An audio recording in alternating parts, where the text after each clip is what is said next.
Welcome! In this video, we will cover how to add service categories within Field Central. Knowing how to create these service categories is essential to your business's organization within the platform.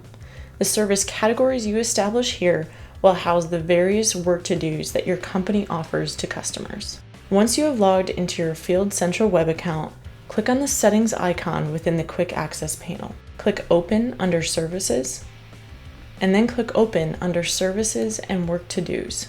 We provide a few default service categories and work to-dos to all Field Central accounts, which you are able to edit as needed. You are also able to add your own service categories by clicking the green plus button on the top right of the page. Provide the name and the description before selecting Create. Once the service category is created, it will be added to the list and users can use the arrows to reorder as needed. Give it a try the next time you log in to Field Central and create your own service category. Once you have your service categories established, check out our resource on creating and defining work to-dos within them.